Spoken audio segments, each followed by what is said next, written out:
everyone, and welcome into One-on-One Nightly. I'm Andrew Galata alongside Ryan Gregoire, Nick Fada as well. We'll be with you guys live from 9:30 to 11 on Twitter and YouTube. And now we're past the Super Bowl. We're not quite at baseball season yet, so it's kind of that lull period. But for guys like us, there's a lot to talk about, a lot to speculate about. We got spring training starting. The NFL rumor mill is rolling. And now NBA basketball is kind of at that midseason as well. So, Ryan, we'll start off with you. How you doing tonight? I'm doing great, guys. We are in that limbo period between baseball, football, really only getting basketball. But anytime I'm talking to you guys, it's a great time, so I'm stoked to be here. Nick, how about you? Yeah, likewise. It's great to be back at it. The lull period, I'm not really expecting anything exciting going on, but we got some sports brewing now, getting ready to go. So I'm pumped. Yeah, I feel like for guys like us, speculating a ton. I mean, you free agency, you have spring training, which is always fun. This is like, especially for baseball, it's like everyone can win. It's like everyone's got the new hope. So definitely a lot to get into. Mets, Yankees, get into some Jets, Giants as well. But first, we're going to start off in the NBA, as the big news in the NBA was the All-Star Game reserve announcement came out yesterday. And as always, there's always some snubs, some guys that, deserve it, don't make it. We all know that. Just to go through kind of quickly the roster, the starters were announced, I believe, like a week ago. It was LeBron, KD, Luka Doncic, Stephen Curry, Nikola Jokic, Kawhi Leonard, among others as well, KD, Kyrie Irving from the Nets. And then the reserves were just announced yesterday. Among the kind of the big names were Anthony Davis, Paul George. You had James Harden as well from the Nets, and the big one for the Knicks, Julius Randle, which I know, like, as a Knicks fan, I think everyone's just fired up. But I do want to start off, before we go local, kind of go into the snubs. That's always what everyone likes to go to first.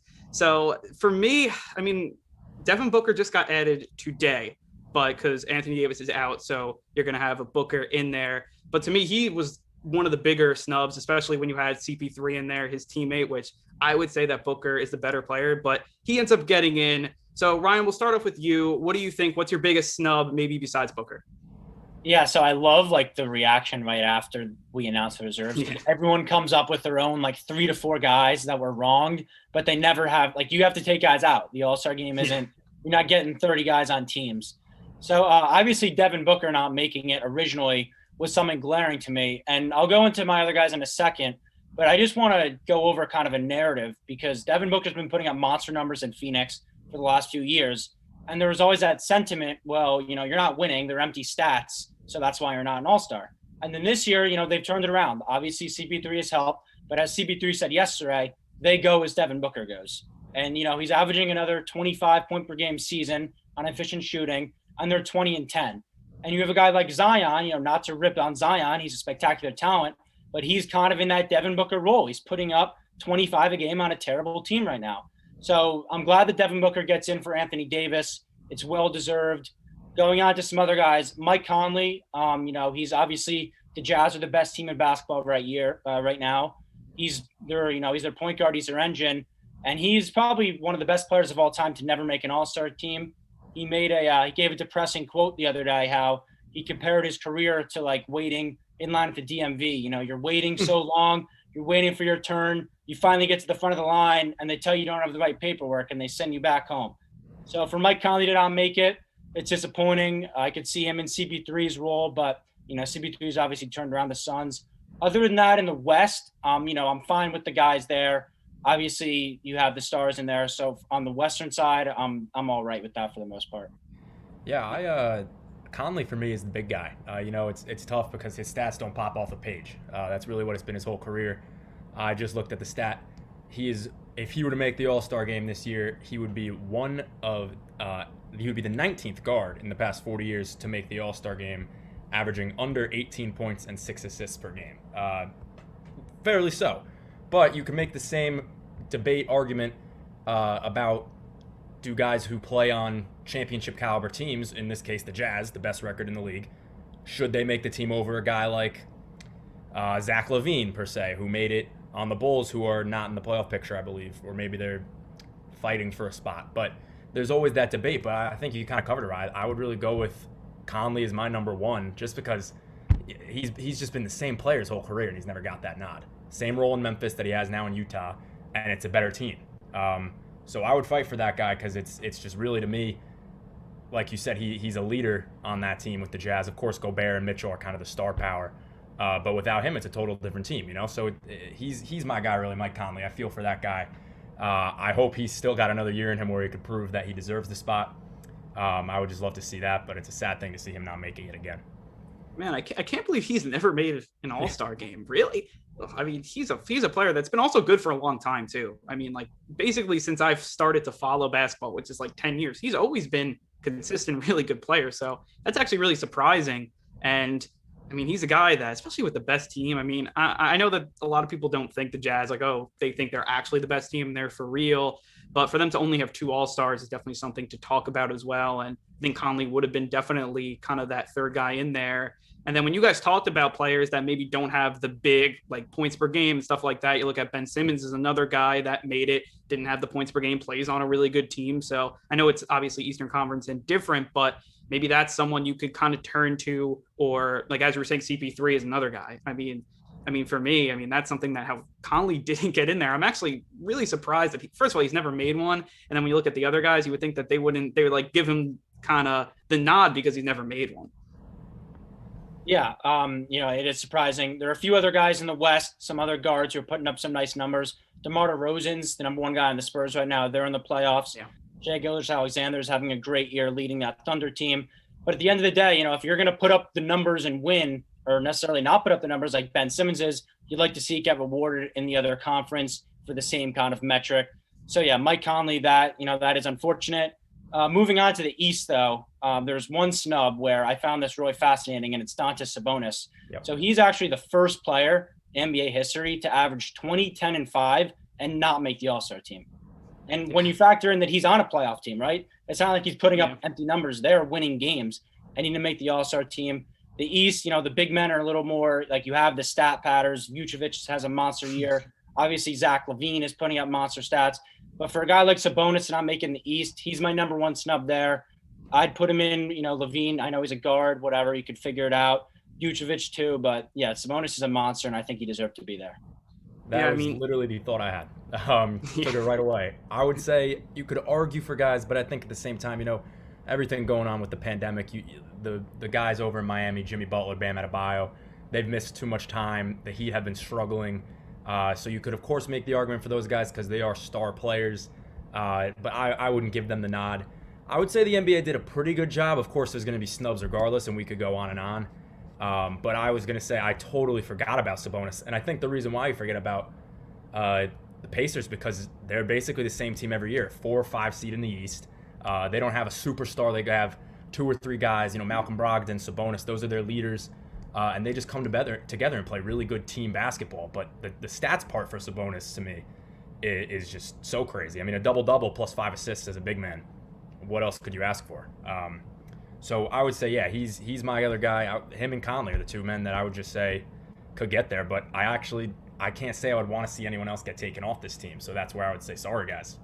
Yeah, I mean, like Sabonis, I think like him playing in that smaller market and no one really talks about the Pacers probably hurts him with a guy like Julius Randle playing, in MSG, for the majority of his games or half of his games. And the Knicks are one of the most passionate fan bases. Like they have similar numbers, but Randle gets the nod because of all of that. And that's, I think, probably why. And just the NBA, the star-studded league that it is. I mean, that's just something like you have guys that, you have Trae Young. He was one of mine that, he's scoring 27 points a game. He has 9.5 assists. He doesn't get in, and no one's really talking about him like, oh, like he shouldn't have been in, not playing for the best of teams. This is a star-studded league, and that's why in the All-Star game, you can't get every star, which I think is great for the NBA too, because now, you have more stars than the All-Star game can hold, which is just really good for the game and really good for growing the game and getting more people involved. And we were just talking about Julius Randle, so I do want to go into the Knicks. And this Knicks team, 15 and 17, and they're a team that, to me, Julius, they're, to me, played their potential for sure. I think everyone knows that. And just how they're playing. Even 2 games under 500, if you're a Knicks fan, you're so happy. They're playing really competitive basketball. For me, right now, I think Julius Randle is obviously the heart of this team, and they're going to go as far as he can take them. And my thing was early in the season, I was like, will Randle take them there? And that was kind of the big thing. And I've just been like, oh, maybe he's going to fall off. Maybe he's going to fall off. Now we're almost halfway through the season, still hasn't fallen off. So, Nick, we'll start with you. What are you thinking of this Knicks team? What are you thinking of Julius Randle, him making this all-star team? And kind of where do you feel? Because we're almost at the midway point. What are you feeling about this Knicks team right now? I don't think with Randle to start, I don't think I've had a player in New York sports history join the team and grow on me as much as Randle has. Last year, I was so confused what his role was. Did he want to be a facilitator? Did he want to be a scorer? Did he want to be a leader? You know, I had no idea what the direction of the team was with him at the forefront. And I obviously I want to give Tom Thibodeau credit for driving the team as the head coach, of course. But you need a guy who's going to be the leader of the team physically on the court, and that's Julius Randle. If you want to talk stats, he's got him. He's one of 3 players in the NBA right now, averaging 23, 11, and 5. It's him, Giannis Antetokounmpo, and Nikola Jokic. 2 other MVP candidates, and the Knicks' record is not far behind either of those 2 teams who are regular playoff visitors. So as far as Randle goes, A+ grade for him. And the Knicks, you could argue the same thing. They've got guys stepping up all over. Quickly's been a great steal in the draft. RJ Barrett's been having his sneaky games where he could go and score 25, 30. He's got, up and down every once in a while, but he's still so young. Derrick Rose, I'm happy the Knicks brought him back. It's just another kind of presence there. Even Taj Gibson, you could say the same. But it's just a team that, I've been saying it since the season started, a team that even if they're going to lose a game, you're just so excited watching them because they're going to make it a close game, or they're going to at least fight, even if it's not as close. They're going to fight till the buzzer, and that's all you can ask for as a fan. Have your guys go out there, compete, and give you a good game to watch. Yeah, the contrast right now between a team like the Knicks and the Celtics, who the Celtics are about to lose, they're going to have the same record. If you go on, Knicks chat rooms, Knicks comments, it's all hype. It's all Julius Randle's an all-star. This has been an awesome start. And if you look at Celtics fans, they're saying, burn this team to the ground. We're pathetic. Blow it all up. But yeah, so 15 and 17, if you told me through 30-something games, we'd be in the 500 bubble competing for a playoff spot. Obviously, we take it. We've seen some terrible basketball, some unwatchable basketball, and even when they lose, as Nick said, you're into the game. The Warriors game the other night, they were losing the entire fourth quarter, but they were battling. They're down 8. They make it a 2-point game. And just seeing the fight in the Knicks is really something we haven't seen. Tom Thibodeau, he's no coach of the year, I'd say, but he's done a great job kind of just turning around this team and making it competitive. He gives them a culture, and even with Randle, he's a guy that, like Nick, you were saying last year, he didn't know what he was going to do. And Thibodeau definitely helped. Okay, this is going to be your role with this team. This is what you're going to do. And you just look at Randle in his career, he had a ton of potential, and now he's getting and tapping into that. And now he's an all-star. And that's what that type of coach like Thibodeau does. Same with a guy like Quickly, who's a late round pick, has a ton of talent. Thibodeau's guiding him, other, assistants. I know the Knicks have an assistant from Kentucky that coached Quickly, and that's probably really helpful too. And you bring in a veteran like Rose as well. And then, to me, RJ Barrett, he kind of goes under the radar because he's a guy, second year, so young, but I feel like every time I look at a Knicks box score, it's 20 points a game, 20. So to me, as young as he is, that's another player that you can build around. And to me, you start seeing this Knicks team as kind of going down the path like the Nets were a few years back with just building that young core. And that to me is so exciting because if you told me that the Knicks would be around 500 last year, I'd be like, you're 100% crazy. Yeah, and I think the direction too has not necessarily changed. It's just it's taken an alternate route now, to get to that kind of final goal. Of course, making the playoffs is the first step. But you see guys, Kevin Knox he's not in the rotation. Obi Toppin really doesn't see many minutes, but it's all for a good reason. Why does Quickly see minutes? Because he's playing out of this world. Tom Thibodeau has always been a big guy for playing a small amount of guys in the rotation, playing his big guys heavy minutes. You see RJ knocking 37 minutes up on the board every night. Same thing with Randle. But it's not all about now this Knicks culture of draft, play the rookie, hope he develops. Oh, if he doesn't, okay, we have next year. As Knicks fans, I think everyone can say we're sick of it, and so is Tom Thibodeau. He does not care for that style of play. He wants to win, and he has showed as a coach with Randle and with these guys as a unit now playing together, not just let me see what I can do as a rookie or let me see it in my second year and bringing on a couple of vets who can then just fill the spots.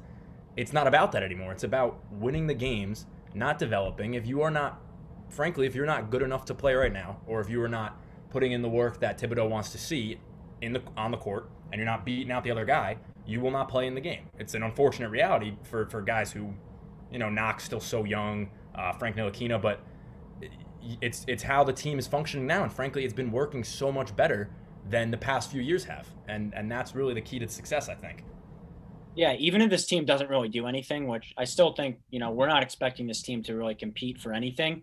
Just the culture, just the direction of the team, like as Andrew brought up earlier, this was kind of where the Nets were a few years ago. You got some young guys, you brought in a few outside guys, D'Angelo Russell, maybe that's comparable to Julius Randle in this instance, and you're just competing and you're showing free agents and superstars that you have a direction. And is that what got Kevin Durant and Kyrie to Brooklyn? It certainly helped. I mean, the Knicks were, linked to them all year while they were getting embarrassed, while there was no culture. And meanwhile, you had the Nets across the town who were building something. So just to be building something, I think this year, I don't want to just call it a success immediately because obviously we still have 40-something games and maybe there is a playoff berth. But I couldn't be happier with the 15-17 record. As weird as that is to sound, like I think it's the happiest I could have been with a losing record for any of my teams ever, just because of what this team's been.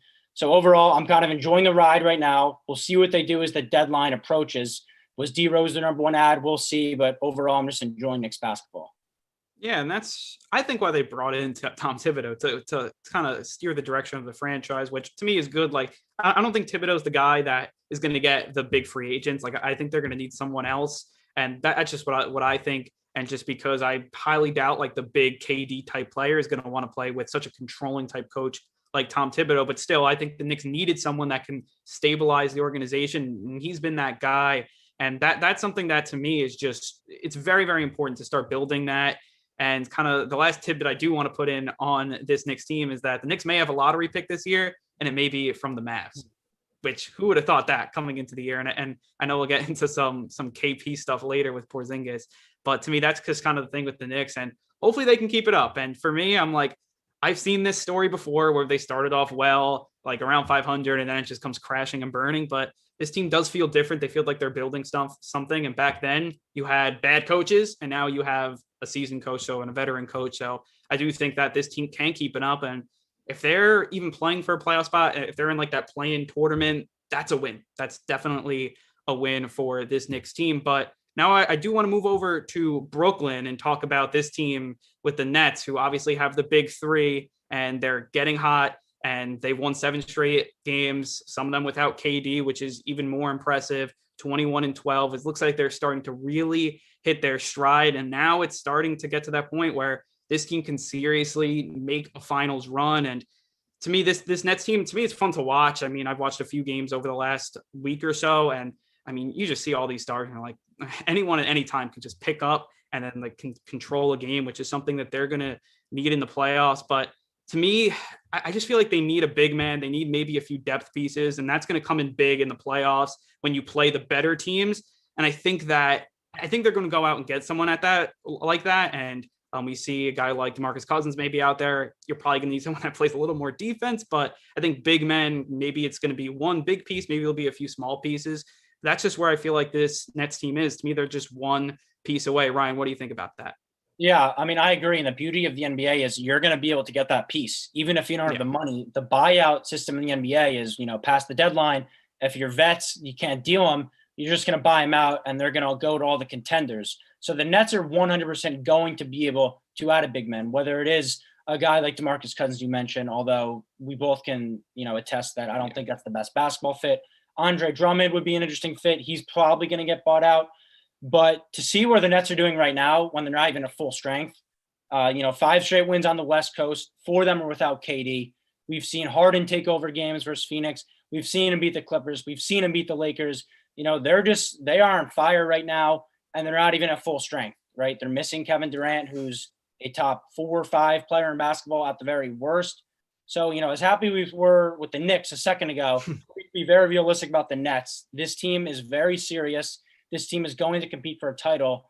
And the way that the year is shaping up right now, I don't see anyone in the East. I know the Sixers are still ahead of them in the standings, but on paper with these rosters, I don't see anyone comparable to the Nets. and it looks like they're on a collision course to the finals. Yeah, that's no doubt in my opinion. I look at them as the most interesting team in the league, exactly because of that reason. Do they need a big man? Can the stars just carry them through everything? Realistically, I just don't think there's anyone who can take them down best of seven, because you can get one of their best three players going for 40 in a night, or you could have all of them go for 30 and you get 90 out of three guys. I saw the stat, they're on pace right now. Durant, Harden, and Irving are all on pace to become the first trio of NBA teammates on the same team to average more than 25 points a game. It's absurd. You're going to get 75 points of scoring out of three guys on the team. And then, again, you have guys stepping up. Bruce Brown had 29 points the other night. And if you're going to get that, plus the stars, I mean, what are you supposed to do as another team? The defense is always a question. They give up a lot of points. That maybe could be resolved a bit if you get another big guy in there. DeAndre Jordan is not exactly what he used to be, of course, but he's had his moments too every once in a while. I'm really just looking forward to seeing, hopefully, two New York teams back in the playoffs, and I see the Nets.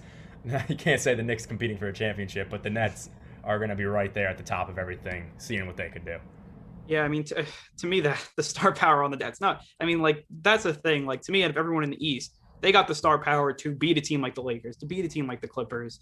And that's something that if you're a Nets fan, you're extremely intrigued about. And kind of the one thing I wanted to bring up is that the Nets, this vibe around the Nets team, though, is kind of, I feel like it's like this Knicks, it's all like this incitement and new hope. And like the Nets, it's like, if we don't win the championship this year, it's like stressful. Like it really is. Even like watching like their press conferences and stuff, like it seems like stressful, which to me is just really weird. And also there's not that much hype around this team either. Like in New York, you'd think that they'd be the talk of the town, and really the Knicks are. So like that's, to me, just strikes me as just so odd around this team, and just the team dynamics too. It's just, to me, it's odd. Yeah, I mean, if you do look at it, though, objectively, they are in the most win-now position you could be. Yeah. They have traded the entire future. They traded all their draft picks for James Harden. This is their window, this 2 to 3 year window where you have these superstars locked up. You do have to win. And I can't imagine the stress they're under, because they literally need a championship, or it's an abject failure. They are the number one team who knows what it's like to get burned with trades and dealing all your picks. They've had the picks that were Jaylen Brown. They've had the Jason Tatum picks just traded away for a few years where they didn't really do anything. Going to your second point, I mean, we say it all the time, it's a Knicks town, and you get reminded of it because even when the Nets, not to kill them, they still have great loyal fans who've been through a lot, but when they're this good, easily the best team New York sports has to offer right now, and they're still maybe the fifth most talked about team in the town, it is a little, it shows the power rankings there for fan bases.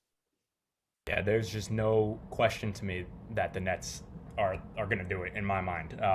I remember watching the news reports once they talked about Harden getting traded, and I saw Nets as not even a close realistic option. And once that happened, I said, "Oh my gosh, this is over." It's really, I think this is the most definition of a championship or bust team. If they can keep that core together, I see it being multiple championship or bust. But after this year, I can't imagine them not walking away with the trophy. I guess it'll be a little off topic, but it's the only thing I'll say. I don't see the Lakers being able to beat them, at least for now. They have looked sloppy, especially without AD, but that's the only other team I see rivaling them, just star power-wise. So the Nets have it, man. I have no doubt saying that. I can be quoted all you want. But I think it's a very fair thing to say, most likely thing to say. Nets 2021 NBA champs. Yeah, I mean, that's interesting because I feel like not a lot of people say that. That star power. I mean, you put KD, who we've seen him in a finals just go off, especially when he has a guy like Steph, and they're going to have the star power too. And they're obviously this big three. They're probably one of the better big. I think they're like just the three guys. I think the three players of their big three is better than that Miami big three. I mean, I think we could definitely say that. So especially just that offense. I mean, it's insane. But I think that's why the depth worries you. And the Lakers do have that deeper team. I mean, even look at other teams in the West. I mean, like, we'll see how that playoff kind of route goes. Like, the Nets just going to run through the Eastern Conference and then be well rested. And then a team like the Lakers, who are duking it out with all of those teams, that may matter too. And maybe then depth isn't as big as kind of a concern. But I mean, right now, I would take the Lakers. I'm not betting against LeBron. And they're gonna have AD too. Hopefully, like he'll come back healthy. And I mean, it's interesting that you say hands down that the Nets, Nick, that they're gonna win. I mean, like I completely get what you're saying, but I just feel like no one's saying that, which is kind of odd around this team. But that's just kind of where I'm feeling that this Nets team's at. I think they just need one more piece. Andre Drummond, that would be a huge ad for them. I think then you say they are the definite, they're going to win this thing because Drummond's like the missing piece they need. But who knows? Like, I mean, would they buy him out? It seems like they want to trade him. I think that's kind of when you look at that addition, it does put him over the edge, but is it possible? Yeah, I mean, a lot can happen between now and the end of the season, how they're playing. It looks great so far, but anything could happen. Injuries, as you said, one of those guys go down. They don't have the depth of the Lakers, and they'd have to get to the finals first. Last year, the Bucks were the class of the East. We thought they were a surefire to get to the finals, play the Lakers or Clippers, and look what happened. The Heat bounced them. The Heat had the depth, and they were able to reach down and get guys like Duncan Robinson and Tyler Hero to hit big shots. So the Nets, I think they will get better. The way the NBA works, as I mentioned earlier, you're going to upgrade at the deadline if you're a super team like they are. The Lakers will probably add a piece too. These 4 or 5 teams that really do have a shot will get better. But yeah, Nick, you're bold, man. To say that you're Sharpie, let's lock them in. They're your champions already. Is wow. It's fascinating to hear that. I just love them as a squad, man. I think there's just been interesting is the word I use. Unique, you could say whatever it is. There's no team that's been just structured. Yeah, you could say the Miami Big Three, but between offensive power, it's absurd, man. You have, the stat I said before, the 25 plus 3 guys. You could argue it's the 3. I would say Stephen Curry, of course, number 1 for the point guard spot, but 3 of the best offensive players at their positions right now, and arguably of all time. So I don't know. I really think when teams come together like this now, it's just something spectacular that you have to kind of root for, at least to see them win once. You don't want to see it over and over like what happened with Golden State. But to see them win a title, I think would be just awesome for the game. For Harden, too, of course, to get one, kind of cement his legacy. I've always liked Harden as a player. Him and KD being back together now, they said they were boys back then. Now they're grown men, they're adults, they know what they're doing. So it'll be, I think, a much different rodeo this time for them. I think they get to the finals. That's just kind of the shaky thing. Like even Ryan, you were saying like the Bucks were the class of the East. To me, the Bucks didn't have even close to the star power that the Nets had. And you could talk about Giannis, and Giannis at that point was the best player in the game. But you can't even. And Chris Middleton was their number 2. You're talking about guys like Kyrie and the Harden. Just to me, I don't think a team in the East right now, even with the depth of you look at a few teams.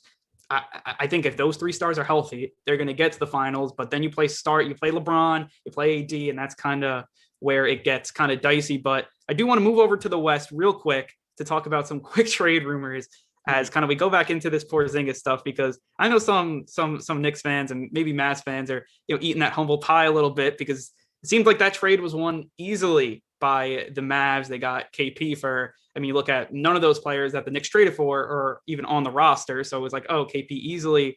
The Mavs won that trade. KP played really well last year. And then Porzingis this year hasn't played that well. Defense has been questionable. And now there's reports that the Mavs are quietly trying to gauge interest. They reached out to Golden State. He's still averaging 20 points a game. So, there is that. But I do want to ask you guys, if KP gets traded or if he doesn't work out with the Mavs and they have to find a new number 2 guy to go with Luka, who wins this trade? And especially when you look at the Knicks, I do think that this trade kind of changed the Knicks. Like, I don't think they get Julius Randle if that trade doesn't happen. They don't get Emmanuel quickly, I feel like, if that doesn't happen. So if he leaves or if they need to find a new number 2, who wins that trade?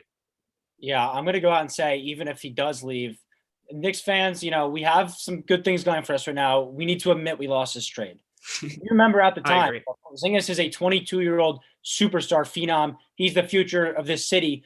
And we traded him, and the rationale wasn't, oh, look at the guys we're getting back. It was for cap space, right? We offloaded our terrible contracts of Tim Hardaway Jr., Courtney Lee for that summer because KD and Kyrie were knocking on the door that summer. And everyone thought, after we did that, here come the Knicks, they're going to swoop them.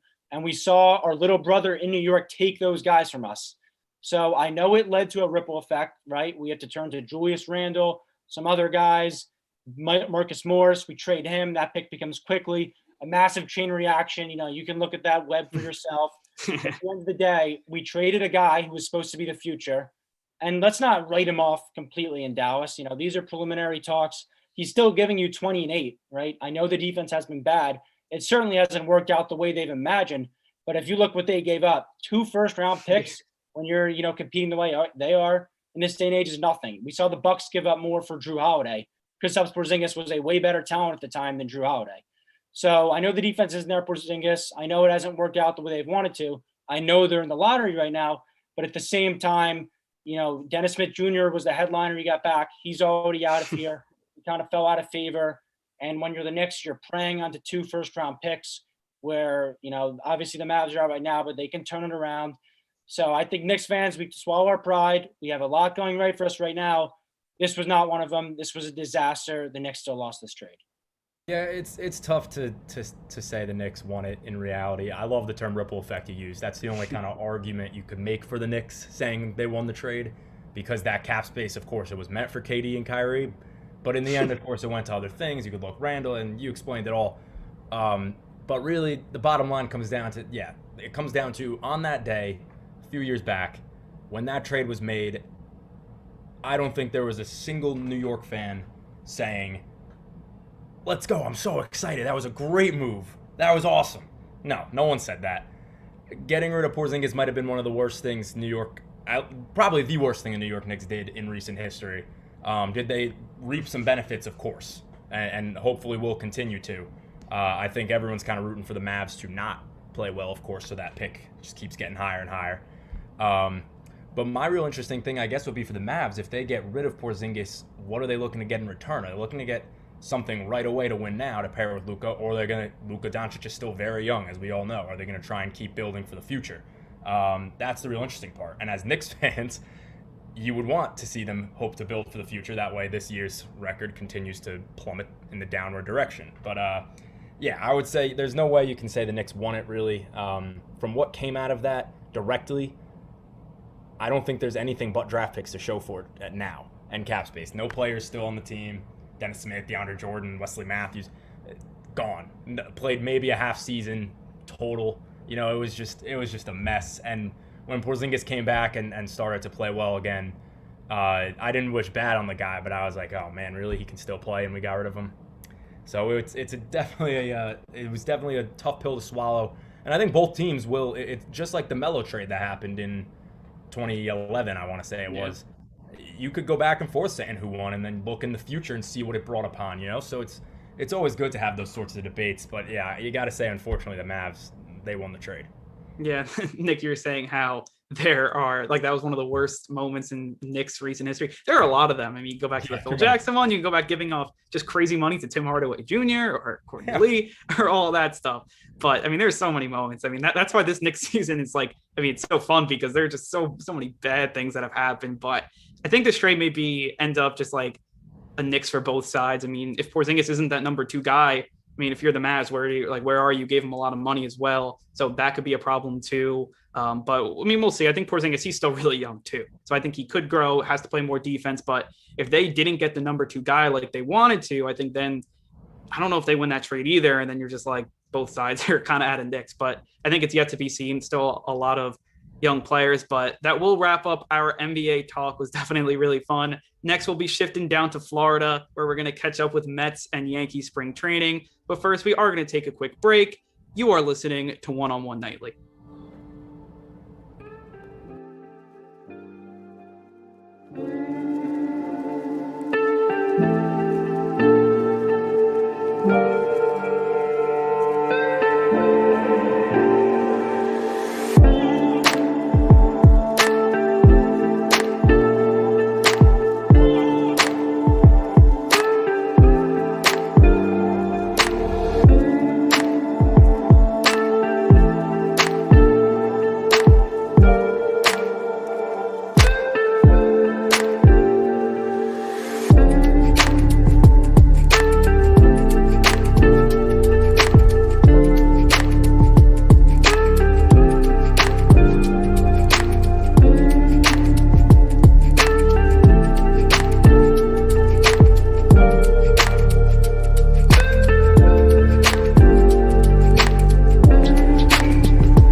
Welcome back into One-on-One Nightly. I'm Andrew Galata alongside Ryan Gregware and Nick Fada as well. And we're going to jump into some Mets-Yankees spring training. And we're going to start with the Yankees. I know both of you guys are Yankee fans. And we're going to start off with the talk around Yankees camp right now, which is Domingo Germán, who just served an 81-game suspension for domestic violence. And you had Zach Britton come out earlier saying you don't get to control who your teammates are. Then after, I think it was yesterday, Domingo Germán then talked with his team about basically how he's going to move on from it and get better. And I mean, domestic violence, I feel like just the treatment of women, I think in the MLB right now, I mean, you have the whole things with Jared Porter and then Mickey Callaway. It's just such an important issue that I think we have to shed light on, which is why, I mean, you have Domingo Germán, like with all the Instagram posts, which is just so weird. And he's just had, he was like threatening to retire earlier. It was just so odd.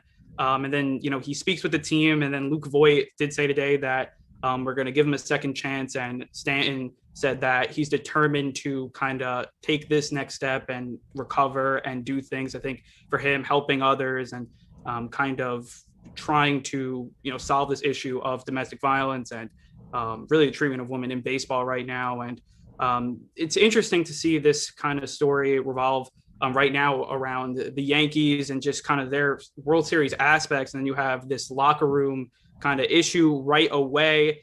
And to me, like when I look at it, I think that it kind of reminds me, I'm a big Saints fan. You guys all know, like the Drew Brees thing that happened in June. And then the locker room, to me, that Saints locker room got tighter because they were able to have those conversations that needed to be had. And to me, with the Saints team, it seemed like they grew even closer. And I think this same effect could actually happen to the Yankees. And it's something with Germán, he's going to have to grow. And he's going to have to now show that, he is sorry. He apologized to the media. He's going to have to show all of that. But this was the first step in a lot of steps to recovery. Yeah, I mean, this is just really disappointing going off what you said. This is a team with World Series aspirations. And the fact that he's controlled this much of the narrative and story so far in spring training is honestly disappointing. He's been kind of a basket case for a year and a half now. As you said, after this incident, he's been suspended. He missed all of last year. He was like, people were commenting like, please don't beat your wife again on Instagram. And he was replying to them like, okay, with prayer emojis. It was really weird. He was threatening to retire. He never really issued any type of apology before spring training. And when he got here, it wasn't really the number one thing. Reporters were asking, Zach Britton, as you said, he's the most important guy in that locker room for the fact that he is the Yankees player representative. So what they discuss as a team, he brings to the union. And for him to have those harsh words, you don't get to control who your teammates are, really speaks to Germán's character. As you said, Voigt said some things earlier. It looks like they're willing to give him a second chance. Obviously, second chances, they come to some people, they come to others. But for this to be a conversation, it's unacceptable what Germán did, obviously. And you hope that it's going in the right direction. He issued an apology to the media today, which was originally scheduled for last week. I don't know. There's a lot of weird things with this. It's disappointing overall because, as I just said, the Yankees are a World Series team. Is it worth the headache? I don't know. Obviously, Germán's battling some demons in himself. But someone said earlier, like, he's got to get right in the head, and I think that's true. And the Yankees have to find a way. As you said, maybe that's a positive, and maybe they get closer because of this. But, yeah, it's a disappointing thing to have to talk about. To me, I think it's really about the professionalism of it. Obviously mistakes are made. And like you said, Ryan, you get second chances. Sometimes you don't.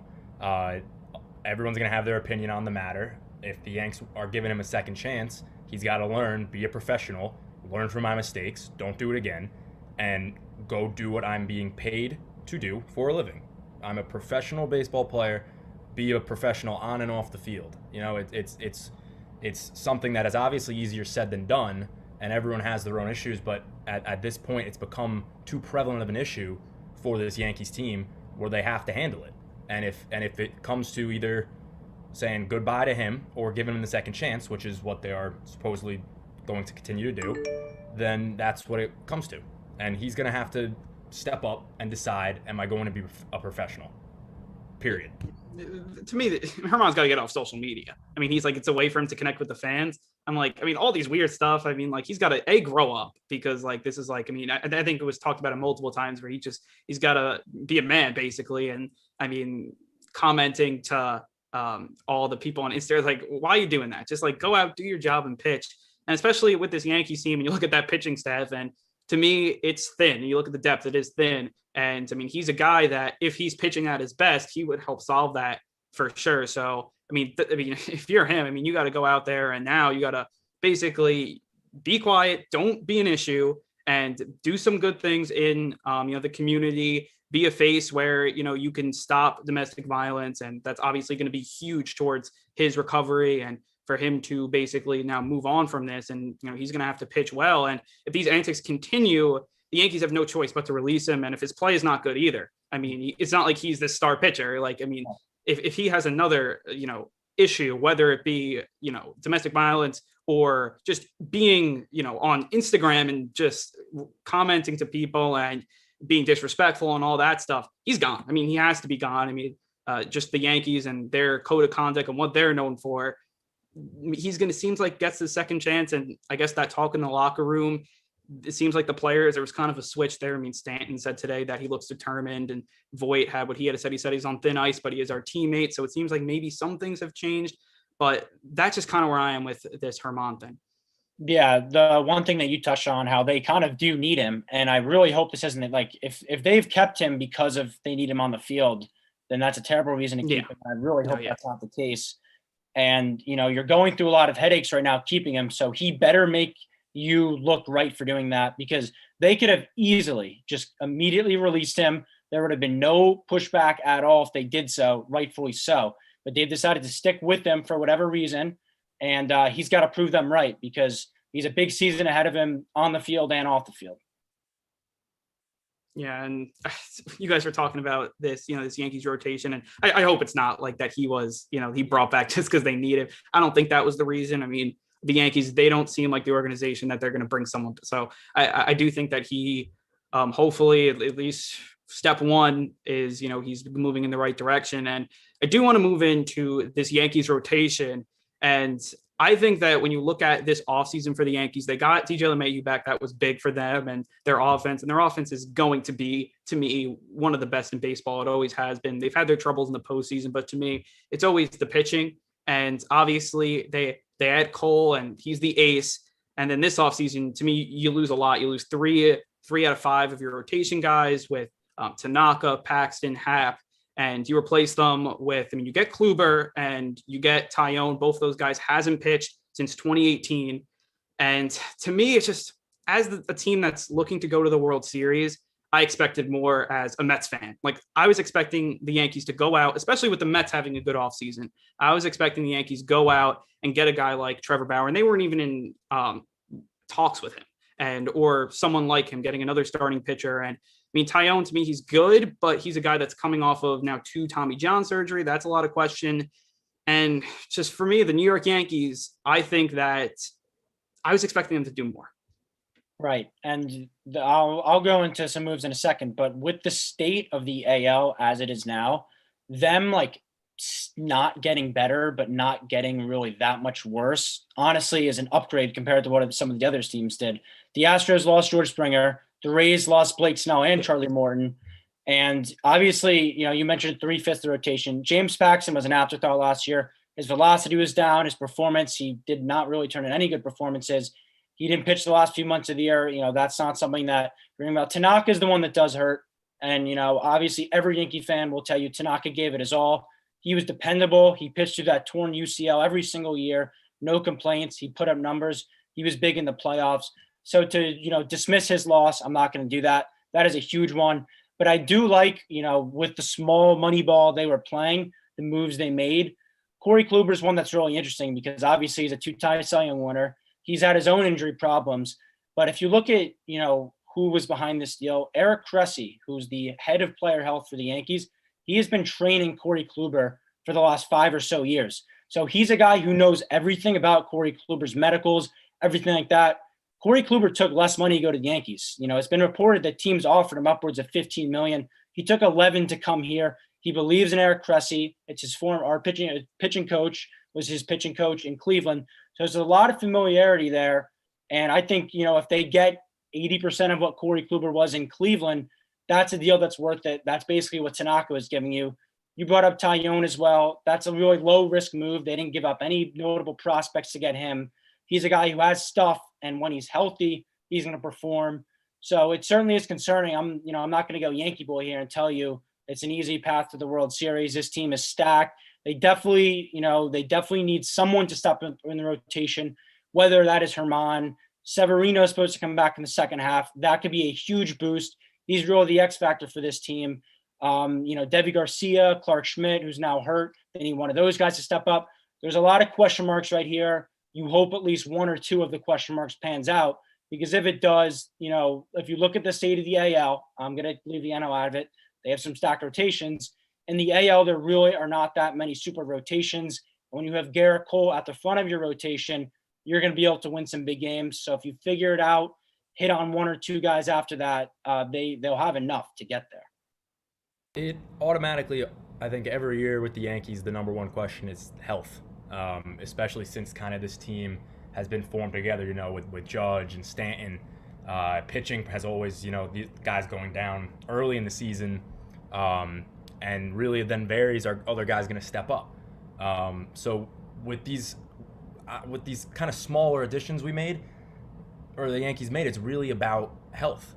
Is Kluber going to be able to come back, bounce back, and pitch like he has in the past? Because if he does that, oh baby, the Yanks will be ready. Same thing with Tyone. It really all depends on how the health goes for them this season. They did not get worse. Did they get better? I would say it's a light increase of the talent on the team. No big moves made, of course, as we covered, but they didn't get hurt in any way. Better to keep what you have than get hurt, losing guys. I shouldn't say hurt, because now I literally transition into please don't get hurt. If injuries can be avoided for the Yankees, that's been really the biggest issue they've had is themselves getting hurt for the past five seasons, really. And if they can finally go a season keeping guys healthy, guys who were just hurt now back, signing guys who were hurt, hoping that you can get the maximum potential and growth out of them, then you really could be in business as a championship team.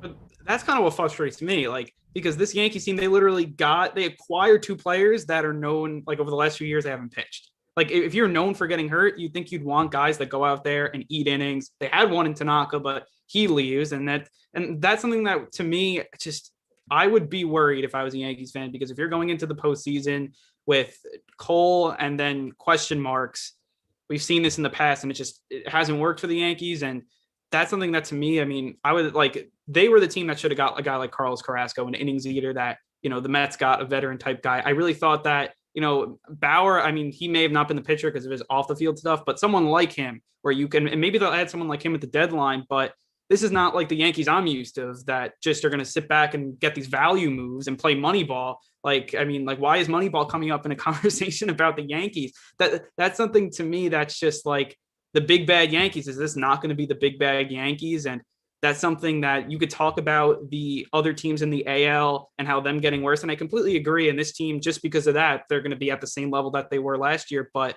the Yankees usually don't have to worry about that. They shouldn't be just not trying to add guys because the other teams didn't get better. It seems like, I don't know, maybe I'm just coming from a Mets fan that just made a lot of moves, but just knowing from the Yankees as just this, look, the Mets fans were little brothers. So to have a off season where we were, better than the Yankees, to me, that's the most puzzling part. Well, a few things. You're talking about all the question marks in the rotation going into the playoffs. Good thing is the playoffs don't start for another 8 months or whatever. You have a season to figure it out. You have a trade deadline to add. And it is frustrating, sure, to see them go under this luxury tax. It's acting as de facto salary cap in baseball, minus the Dodgers. And the Yankees are one of those teams you'd expect to blow past it, obviously, with their history. So on that sense, I agree with what you're saying. It is a different team. It's not you're going to go out and you're going to spend every offseason to get better. That has been a shift in mindset in recent years, though. Garrett Cole obviously is an exception because of what they need. They needed a guy like that at the front of the rotation. Obviously, it's frustrating, but at the same time, I still have a ton of faith in Brian Cashman. He always knows how to get better. He's so creative. And as I said earlier, there's a long time between now and October. A lot can happen at the deadline. Some guys get available. Cashman could strike. And some of these guys could hit, right? We're writing them off. Corey Kluber, you talked about Carrasco. He's had injury problems. He had elbow soreness. He went through a similar thing that Tyone had to go through, right, with his cancer.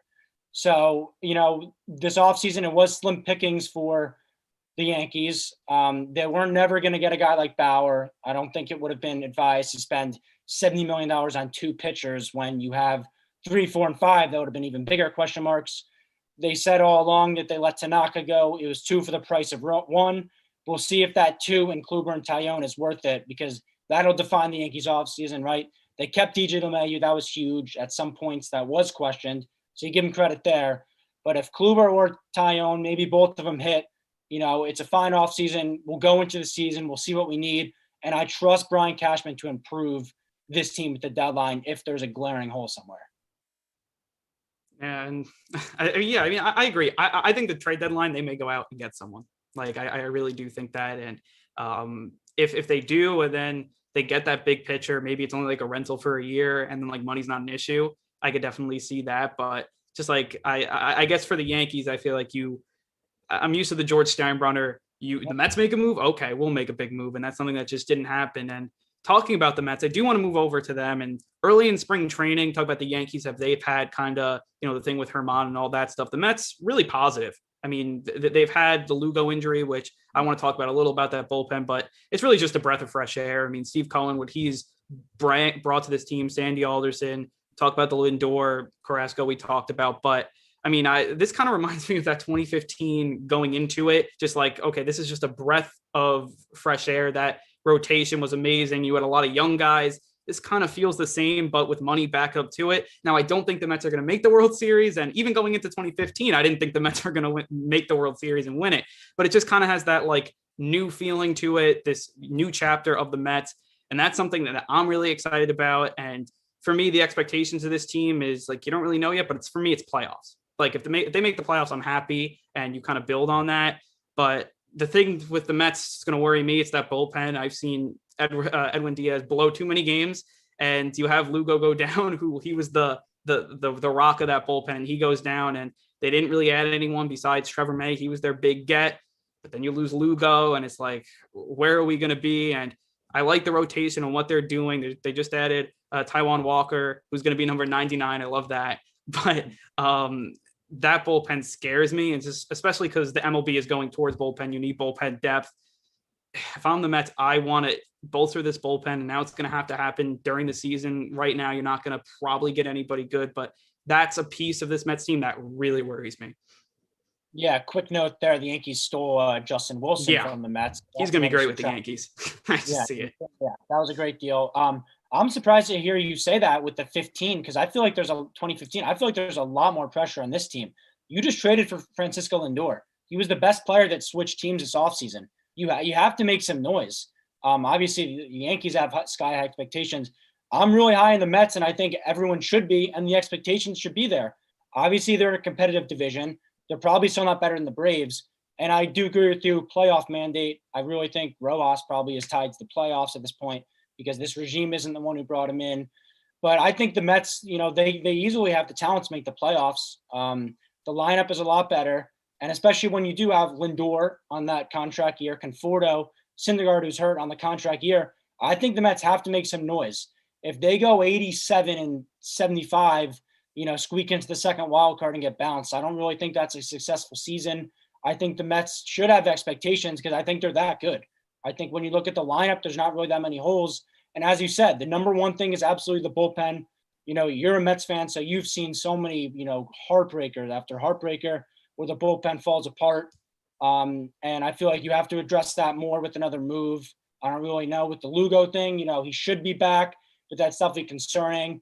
So if I was a Mets fan like you are, I would say I'd expect this team to make the playoffs, and I have expectations on them for a reason. Steve Cohen, he has brought in a new culture, obviously, with Jared Porter gone, Mickey Callaway gone.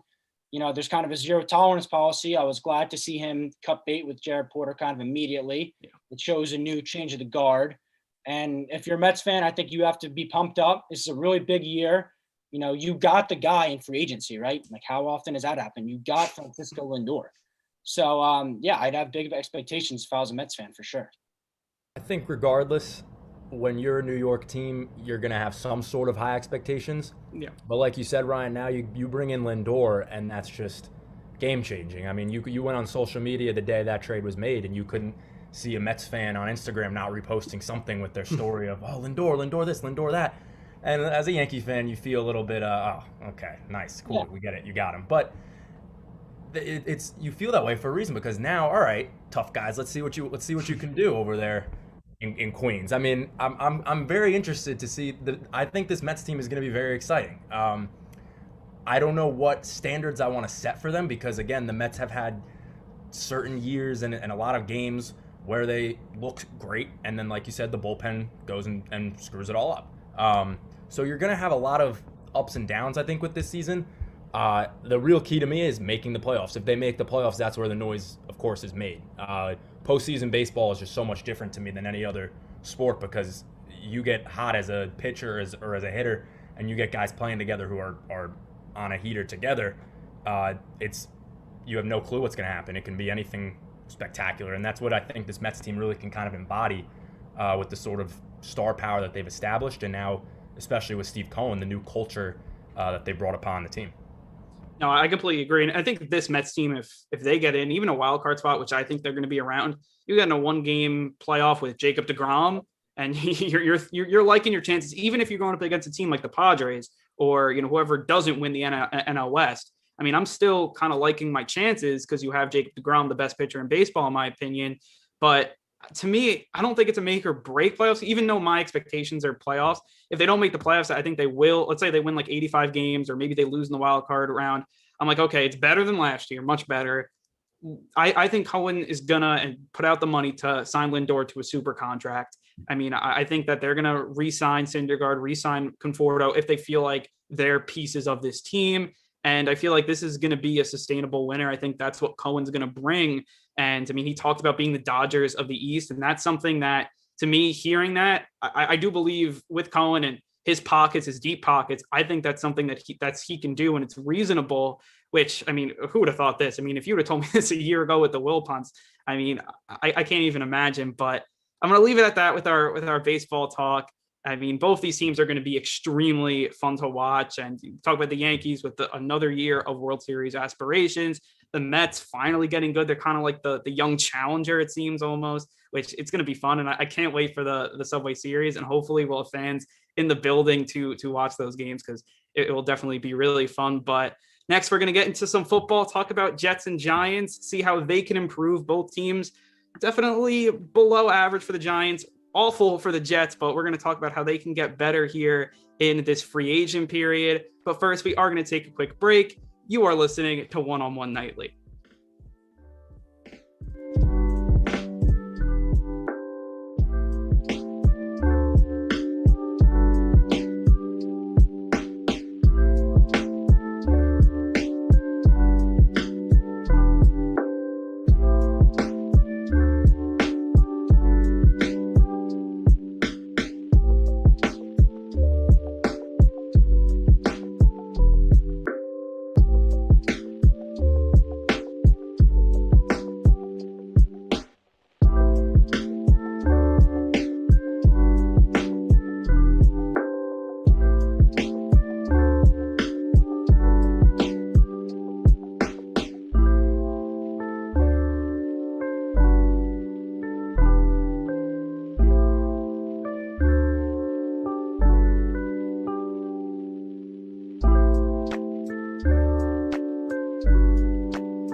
Welcome back into One-on-One Nightly. I'm Andrew Bellata alongside Ryan Gregware. Nick Fada is here as well. And now we're going to move over to the gridiron and talk about this Jets and Giants teams here in New York. I mean, football, obviously, Super Bowl's over, but now you can see the franchise tag period has started, and now the free agency talk is going to ramp up. And I mean, you look at both of these teams, I think, the Jets are the team that is going to be this rebuilding team. They have a lot of questions at quarterback. They obviously, that defense needs to have a full revolution in my opinion. And the Giants, they have a stepping stone season, I'd say, last year. And now it's kind of for them to take the next step, and they're going to have to use free agency, the draft, to do that. But I do want to start off here with this Jets team, because especially when you're talking about free agency, this team has a ton of cap space. And, if the Johnsons are willing to spend, they could do a lot of damage, I think, especially when you look around the league, and a lot of teams won't be willing to spend. So Ryan, as a Jets fan, top needs that you feel like they can kind of fill in free agency. It probably won't be the quarterback, but other areas. I mean, this Jets team needs a complete just bulldozing. So you have that $75 million. How do you spend it? I mean, I think it's easier to start with, let's go over all the positions the Jets would be able to go into the season fine with. Interior defensive line. That's the end of the list. So there are literally holes all over the ball. You have the offense, you have the defense. I think a big need is guard, and a guy they've been linked to throughout the whole time is Joe Thuney. It looks like his time with the Patriots is over. And as you mentioned with the Jets, they are in a great position to get impact guys. They have 70+ million cap space. And also the cap is going down this year. With COVID, the pandemic, teams lost revenue. That hurts the teams that are near the cap, because now they have to create more flexibility.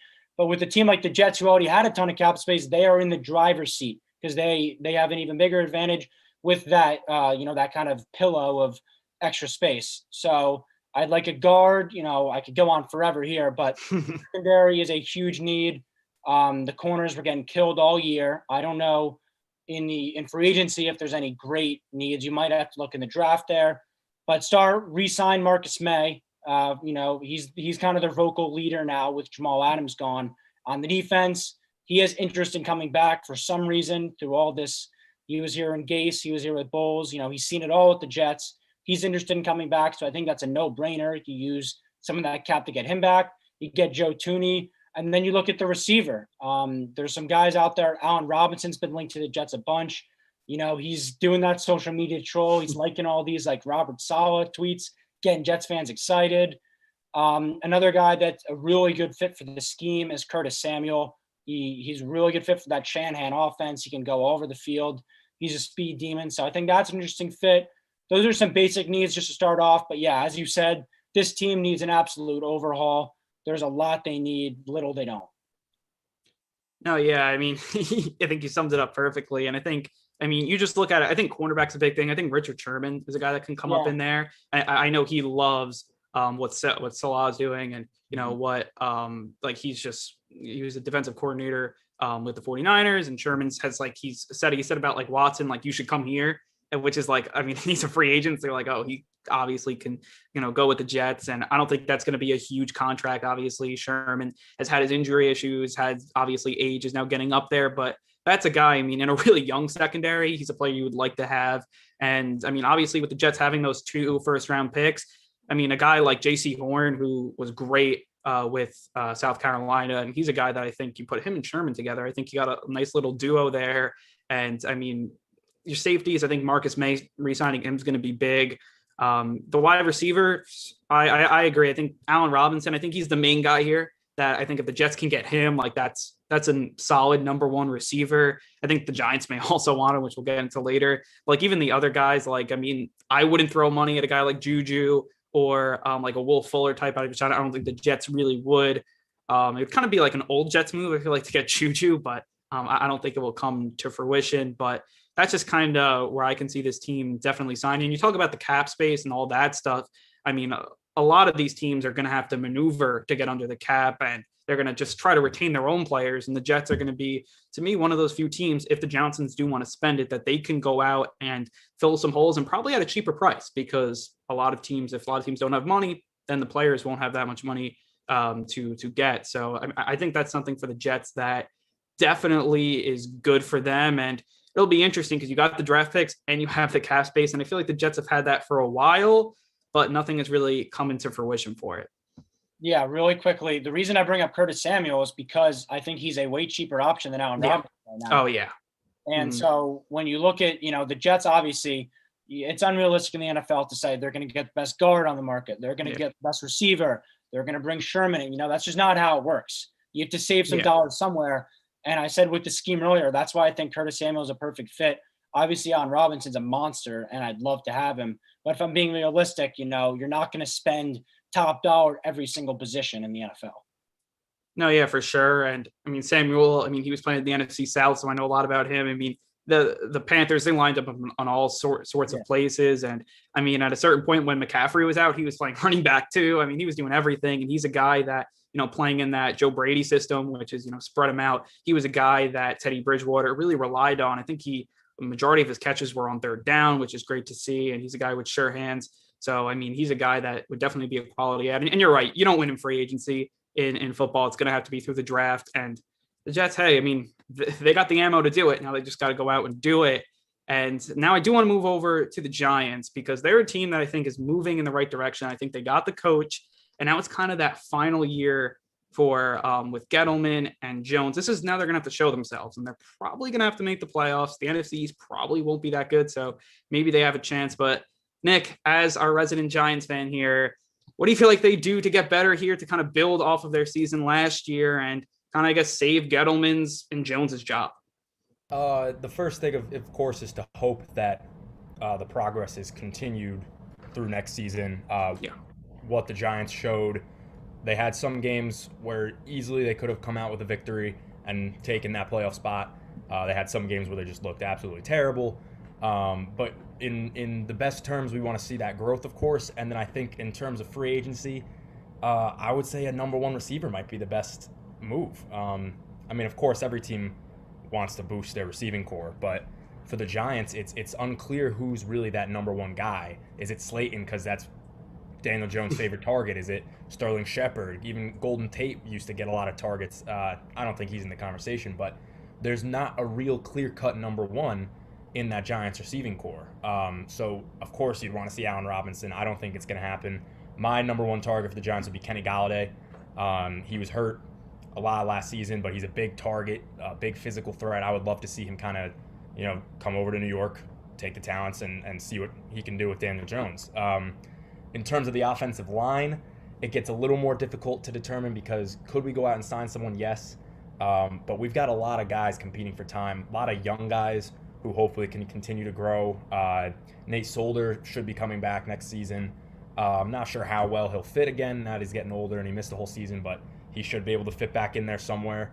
So I guess really the best thing for the Giants would be get a number one, and then, of course, I don't know why I'm waiting now to mention it, you got to get Leonard Williams back. Yeah. Because that dude is a top pass rusher in the league. The Giants D-line has just stepped up in so many ways that I did not expect. The entire Giants defense did. But I would think it's a crime, almost similar to a LeMahieu type thing, where a guy who was just so consistent for your team last season, if you don't bring him back, it's terrible. I'm not sure if they're going to use a franchise tag on him. It's very likely they could, but also who knows what Gettleman wants to do. He's made a lot of wild card moves here and there. Some have worked, some haven't. But again, this is really, like you said, the deciding year for the Giants. What direction are we going in? Can we make it work with Jones, Gettleman? Can we make it work? Hopefully Saquon Barkley comes back and he's even better than he was. Tough after that injury, but I'm very optimistic. You have no reason not to be with this Giants team, who, if they just won a couple more games, would have been in the playoffs and potentially could have beat the champs in the first round. First off, I can't let you slide comparing Leonard Williams to DJ LeMahieu. Second of all, I make the case that it's not a 100% you re-sign him because of that price tag. I think Gettleman made a really big mistake tagging him last year when you could have got him on a way more controllable contract. And after his 11-plus sack year, you're going to have to give him big money. Do you want to pay a D tackle 17-plus as a starting point per year? He's going to command a lot of money because he just had a great year. If you want to keep Dalvin Tomlinson, who had a nice year instead, for way cheaper, I would suggest that. So I think the Giants have to be smart here because I don't think they can afford to overpay Leonard Williams a monster deal. They have to be careful if they re-sign him. You know, I know a lot of Giants fans who, obviously you guys love Leonard Williams. I know a lot about him. He was with the Jets, never as good as last year though. So I think you do have to be careful here with Leonard Williams. This team has other needs, so you can't tie up all your money, put all the eggs in one basket. As you said, a receiver could be really nice. As I think Gettleman at this point, he's tied to Daniel Jones. It looks like they're going to give them both one more shot. Yep. So if they both, if Gettleman doesn't give Jones the right pieces at receiver, then he's going to fail too. So I think you have to look there. Giants, obviously we know this league isn't linear. If it was, we'd see the Giants would keep building. But the reality of the league is a few injuries, you could take a huge step back. So you have to be smart here. It's a huge offseason. It's the offseason of Jones' Giants career, Gettleman's Giants career, and you have to spend your money wisely. You have to hit on some picks because, as we brought up earlier, the East is not going to be, some powerhouse this year. You're really going to be able to win it if you put together some competent football. You almost won it last year at 6-10. So I think the Giants do have to improve, and they have to be smart about it. Leonard Williams, bring him back on the right deal, but I would not overpay him a monster deal and cripple your cap in other areas of need. First of all, the franchise tag is never a good move. I mean, just ever. I mean, just it's a rule of thumb. You just look at what's happening with Dak right now. I mean, the Cowboys are they're just building their own grave with that, I feel. I mean, and it always happens. Like, I remember when the Saints franchise tagged Jimmy Graham and then they traded him. And then just I feel like every year it's never good. And you talk about this Leonard Williams situation. I think they end up signing him long term just because I do think that this Giants defense was so good last year. They're like, let's bring everybody back together. And you talk about, I think defense is, more, I feel, if you could bring guys back multiple years and build that, communication and all that stuff, that's really, really important. And I think they will do that. And Leonard Williams, I mean, this is his first big year, but he was like a top 5 pick, top 6 pick. So he has all that potential. And I mean, if he's going to do this every year, 12 sacks, I mean, that's huge for the Giants. And he does garner the big deal. And I mean, we'll see how much he gets, but I mean, to me, I think the Giants are going to build this offense probably this free agency period. I do think a wide receiver, you have to fill it. I mean, maybe it's not going to be the big name, but you have to get someone else there. I mean, they did sign Golden Tate a few years back when they traded Odell, but that didn't work out. So they have to find someone else. And then you have Darius Slayton, but he's not a number one. So maybe you do it through the draft, but I mean, if I'm the Giants, I probably draft more young guys at offensive line. I think that's actually a really good moves to keep on building that O-line through the draft. That's how you do it, because sometimes when you try to get the big free agency signing, it doesn't work out and you gave them a lot of money and then you're stuck. So I do think that building through the draft is the best option. And I feel like this team, I mean, I see them taking that next step. I really do, because I like Joe Judge and what he's doing. And I think they'll be smart with their moves. And if I was going to add to that defense, I'd add someone to pair with Blake Martinez. We just saw in the Super Bowl with, the Bucs, what they were, Levante David and Devin White running around the field. I mean, you do have that first, you have that main piece, you have that captain with Blake Martinez and kind of like Levante David, but now you need that speedster like Devin White, and maybe they go out and get him. That would also maybe be through the draft, but that's just kind of the two places that I would add for the Giants. And then quickly, before we wrap up the segment, I do want to go into some quarterback news very, very quickly. First with Alex Smith. I mean, I read this yesterday and I found it really interesting. He said in an interview with GQ, I believe, that he said his unlikely return put a wrench into the Washington football team's QB plans. And the team has said that they're exploring all options. I mean, if they would cut Smith, they do save $14 million. So I don't know if that's something that they were willing to do. I mean, I know that they're kind of in on the Watson rumors and that type of stuff, but I feel like Smith, I think he was 5-1 last year, kind of looked good. I mean, I believe he had more picks and touchdowns, but to me, that team was winning games and he was facilitating that offense nicely. Do you keep him for another year? I mean, Ryan, we'll start off with you, or do you try to find either someone in free agency, through draft, maybe a trade? I mean, but to me, I think you keep with Smith. Yeah, this was really interesting, this article, this interview he gave, because he seemed, he was a definition of inspiration last year. He overcame so much. And at the same time, the team didn't have to activate him off the PUP list. That they had to pay him more money because of what they did. So for him to say he wasn't wanted by the organization, obviously I'm not inside the organization. He has every right to feel that way. But from the outside, it looks like they really gave him a shot out there. And Heineke also, at the same point, to give him credit, he was just better than Alex Smith, right? We saw in that playoff game the way he was able to move out of the pocket in ways that Alex Smith would not be able to do. I'm honestly shocked that you said they should roll with Smith another year. You can save $13 million. 5-1. 5-1, but 5 touchdowns, 5 picks. You have an elite defense, and every football team fan I know, this is where you have to capitalize, right? You have a stacked young defense. You have a great young core. You don't want to blow it whiffing on a QB this year. Bringing in a 1 year older Alex Smith back, I don't know how smart that is when you can save $13 million by cutting him. If I were them, I would let him go. I would explore your options in the draft. I would look at, try to get cued elsewhere, but I don't think it's worth it to possibly tank another year. What is your ceiling with Alex Smith? It's not going to be winning playoff games and getting far in the playoffs. You have a defense that's good enough to win a Super Bowl. So I don't think you want to go into a season with a low ceiling as your quarterback. You got to go for it. Alex Smith, he did a great job there. He was an inspiration, as I just said, but I think his time there has passed. I think they should be looking on to somewhere else. This is just such a tough one for me because how could you not love Alex Smith, his story, everything about him? But Ryan, you might be right in terms of kind of what's best for the team.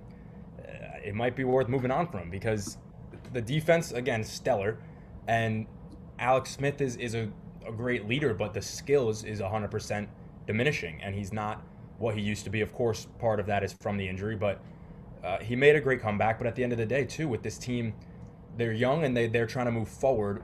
With Smith, you're right. The ceiling is first-round exit in the playoffs if they can make it in arguably the most competitive division in the NFC East. I'm not sure who I would get if I was them, though. Obviously, if you can make a move for Deshaun Watson and don't, I think you're crazy. But through the draft, I'm not sure what they can do. It's a very iffy sort of question. I don't think you can necessarily go wrong, even if you bring him back. They re-signed Taylor Heineke. I don't think he's necessarily the future, but he showed some promise in that playoff game against Tampa.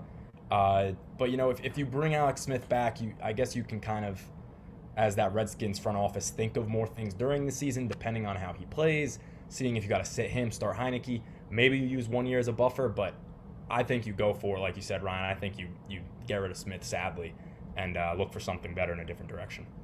My thing is that, who are you replacing him with? Because at this point, unless you're getting Deshaun Watson, in the draft, they picked 19th, so it doesn't look like they're going to get any of the top guys. I think even Trey Lance will be gone by then.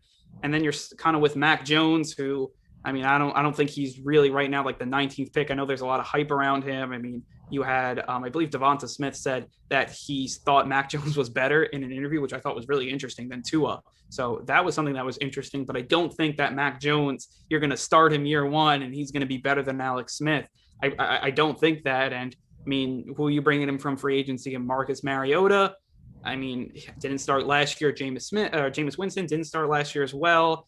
Ryan Fitzpatrick, or whoever you're bringing in here, they're not better than Alex Smith, or maybe they're just as good as Alex Smith. And that's something where I'm looking at, then you're still going to have to pay Smith something. And with quarterbacks, they're so pricey because, you're saving $14 million. Can you find another quarterback that's better under that $14 million? To me, I just don't think so. You as a Saints fan telling me you think that Alex Smith and Jameis Winston are similar hurts. I'm not going to lie. It hurts. Yeah, obviously that's a fair point. What are they going to do upgrade wise? You don't have to stay at 19. You can trade up, right? I really like what they like. Chase Young was the pick there. They obviously needed a quarterback, but you couldn't pass on his talent. So no one says you have to stay at 19. I think it's really interesting with what you do. But as I said earlier, with this defense, I don't want to go into a year where your ceiling is first round exit. So I would move on personally from Alex Smith. Maybe bring him back as a backup, but it looks like looks like he's not going to be going back to Washington if it's a backup role. Yeah. So if you have to move on, so be it, and get creative, or either with a trade. There's a ton of guys around the league. Maybe you could pry Jared Goff away. He doesn't seem like the long-term solution. I don't know, but for the football team, that defense is good enough to win big in this league. So I would act now. I would not waste another year with that defense and go get a quarterback any way you can. To me, you talk about Jameis Winston. I don't know what Jameis does in that offense. Maybe they have a few young pieces, but I think Jameis' saving grace is going to be Sean Payton and what he does there. And I know that Washington has some good weapons. Terry McLaurin, I think, is a great wide receiver. They have Gibson as well, but they're no Michael Thomas, Alvin Kamara, that offensive line. That's just what I'm thinking here. And really quick, before we wrap it up, I want to quickly get into Big Ben here, who said that he's going to return next season to the Steelers. He's going to probably restructure his deal so they can stay under the cap. I mean, that whole Pittsburgh team faded towards the end of the year. Now they got some big decisions, especially on that offense. I mean, James Conner, Juju, all that stuff. I mean, do you guys think that this team should run it back and try another kind of shot at this title there? I mean, you look at this AFC, Pat Mahomes is going to be there. You're looking even in their division. I mean, you got the Browns, and then also you got the Ravens. They have a really solid division, and who knows what's going to happen with the Bengals and Joe Burrow. I mean, do you guys feel like they should run it back, try to get to the title again, or has their championship window slammed shut? I want to say, they don't really have much of another option, I think. I mean, Big Ben, I think, has another year, maybe two. That could be a stretch, but that team showed promise. After going 11-0, I mean, they clearly showed that they were not all that. But I also want to see potentially J.J. Watt sign over there, join his brothers. That could be stellar, make that defense even better than it already is. You also just have to – I really think the question is Big Ben. Is he going to be able to – he had some great games last season, but is he just consistent enough? Is he – he's clearly not the former Super Bowl winner that he once was. I just think I don't think they're winning a Super Bowl by any means, but I don't think they have another option than but to stick with him. Really, I mean, what are they going to make a trade for Deshaun Watson? That doesn't even make sense. So with the Steelers, I think you got to stick with Big Ben and hope maybe I want to see them go get J.J. Watt just because I think that'd be interesting as a fan to see two of the best defenders in the league, brothers, playing with each other. But other than that, I don't see what else they could really do. I think you stick with Roethlisberger, hope he can keep it up one more year, and then if really last year was a hoax, if that's what this proves, if Roethlisberger can't play, then you move in a different direction. That's all it is. Yeah, if you were to ask me even last week if I thought Big Ben was going to be back, I would have bet no. The way that they were talking about him, like they're refusing to commit to him. They were asked straight up, see your starter, and they'd answer like he is currently under contract. So, I mean, like I really am surprised that obviously they needed to just communicate and that they did. His cap hit, that's probably why he's coming back. It's massive. It was $40 million right now. So you're going to have to get that down because you do have to pay some guys. You have to upgrade this team, right? Andrew, you asked a really interesting question. Where do they go from here? Because they're kind of stuck in purgatory. You have a franchise legend in Big Ben, but clearly this team is not a Super Bowl team. Obviously, after that 11-0 start, they teetered off. The offense was anemic. There was no run game. James Conner's a free agent. Do you even want him back? You need an upgrade if you don't. So there's a lot of holes with this team, a lot of question marks. Obviously it's a blue blood franchise. I think they'll be able to figure it out, be competitive, make some noise, but I don't think this is a Super Bowl team, not even just on a knock on Big Ben. I just don't think right now they have the playmakers on offense to support Big Ben. No, yeah, for sure. And that's something that's going to be interesting because they have the young receivers and we'll see what they do with Juju. I mean, running backs, I think is a problem. That offense, I mean, it's starting to deteriorate and you see it. And I mean, to think that you had, Le'Veon Bell, NAB, both in the Super Bowl this year, I mean, it's really what could have been for the Steelers. But that's going to wrap up our NFL segment here. We're going to take one more short break and come back quickly to talk about Tiger Woods getting into an accident yesterday, a car accident, and has now leg injuries. And that's just kind of a sad situation. And we're going to talk about his legacy and all that stuff. But first, we're going to take one more quick break. You are listening to One on One Nightly.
Welcome back into One-on-One Nightly. I'm Andrew Galata alongside Ryan Gregoire, and we're going to finish off the show talking about Tiger Woods, who sadly got into a car accident yesterday. It doesn't seem like any alcohol was involved or anything. They said it was basically just an accident, which is just really tough as, Tiger, so much adversity. You just had the documentary come out about him. The 15 major championships. What he did for the sport of golf. Someone who plays golf, it's like every time he steps on, the tour, it's like everyone's watching, and he's a player that really gets into just, everybody. Like when he won that major, everyone, you didn't have to be a golf fan, but you knew that Tiger, kind of that whole comeback story, and what he did is just so major for the sport. So, if this is it for Tiger, talk about the back injuries and now leg injuries. Supposedly it's going to be serious leg surgery for him. This is it for Woods, and he's not able to go back onto the tour. Ryan, what do you feel like his legacy is for the sport of golf and just really sports in general? Yeah, taking a step back, yesterday was really scary. We've seen in recent years, obviously with Kobe Bryant, athletes just ripped away from us. It's a terrible thought. My mind went there, praying for him. So I'm glad that it looks like he's going to be okay, life-wise. Obviously, that is most important before we get into his golf legacy. But going into his golf legacy, Tiger, his accolades speak for himself, as you said. And I think really what he meant is just he was bigger in the sport. He brought so much popularity. I'm not this massive golf guy, but when Tiger Woods, when I was looking at the Masters update, it's getting late in hole 18. I'm tuning in. I'm going to see if he can do it. And he's overcame so much throughout his career. Tons of stuff on and off the course. The back surgeries, as you said, really inspirational, similar to Alex Smith, to what he overcame medically. And it'd be really depressing if this is the way he goes out. But it was an absolute, if it is it for Tiger, he's awesome. And I really hope that he's just okay physically and that he'll be able to walk and stuff again. Golf comes second to that. But if he's able to get back on the course, he's not a guy I'm going to bet against. He's overcame tough odds before. So I'm praying for Tiger. Yeah, he's like, it's like competitiveness. He's like almost the Michael Jordan of golf. And like, that's really, really high praise. And just to kind of put his career in perspective, like, especially in his prime, you would have betting odds. It'd be Tiger versus the rest of the field. Just think about that. You have one player versus 80 other ones. To me, that's just nuts. To how good he was. And that's something that, to me as, a golfer, he helped get me into golf. My brother's a huge Tiger fan. He helped me get into golf. And, as someone who definitely loves rooting for him and loves rooting for all the other golfers, he's really that gateway into that. So, hopefully everything's okay. As you said, if he can get back healthy, I wouldn't bet against him, but he's a guy that, for me, if it would just be really sad, like this is the way he goes out. He should have got much better. Just the way he, was able to, his legacy for golf. It's just really, it's amazing. And what he was able to do. But I think with all that said, it is time to wrap up the show.